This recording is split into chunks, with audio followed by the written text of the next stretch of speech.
सोलन में कांग्रेस के वरिष्ठ नेता और पूर्व स्वास्थ्य मंत्री ठाकुर कौल सिंह ने प्रेस वार्ता कर प्रदेश सरकार पर बड़ा हमला बोला।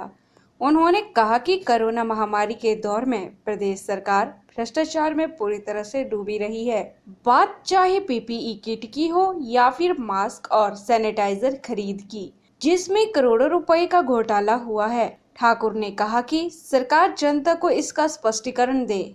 इसी कड़ी में उन्होंने मंडी के अस्पताल में बिना टेंडर खरीदी गई 7 करोड़ 83 लाख रुपए की दवाइयों के मामले को भी उजागर किया।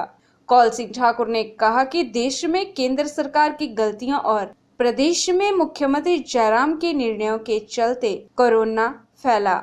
उन्होंने कहा कि सरकार की गलत नीतियों के चलते विकास कार्य पूरी तरह से ठप पड़ गए हैं और लोगों के कारोबार चौपट हो चुके हैं। कौल सिंह ठाकुर ने कहा कि प्रदेश में खनन माफिया को संरक्षण दे रही है। इसके चलते निर्माण सामग्री, पेट्रोल व डीजल के दाम आसमान छू रहे हैं।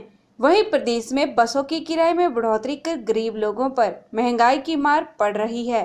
कौल सिंह ठाकुर ने कहा कि प्रदेश में धारा 118 के नियमों के बदलाव का भी विरोध किया गया।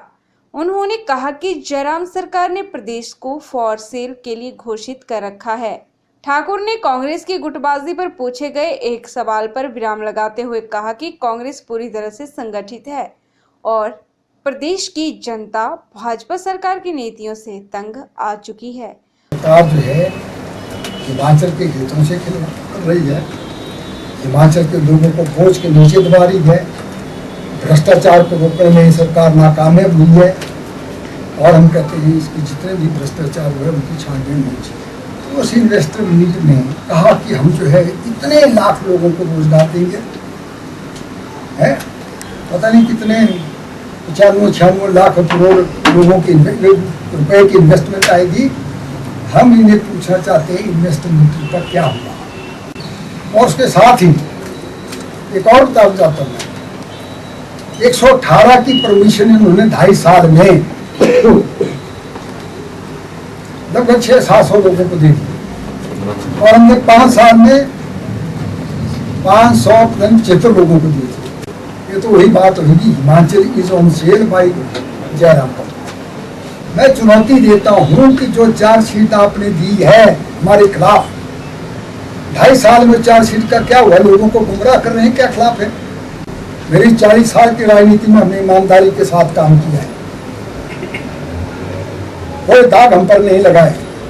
और आगामी चुनाव में कांग्रेस फिर से सत्ता में काबिज होगी। उन्होंने प्रदेश सरकार को चुनौती दी कि वह उनके खिलाफ तैयार की गई चार्जशीट को साबित करे। उन्होंने कहा कि चार्जशीट में लगाए गए आरोप राजनीति से प्रेरित हैं और इससे जनता को गुमराह करने का प्रयास किया जा रहा है। PITV के लिए सोलन से अमरप्रीत सिंह की रिपोर्ट।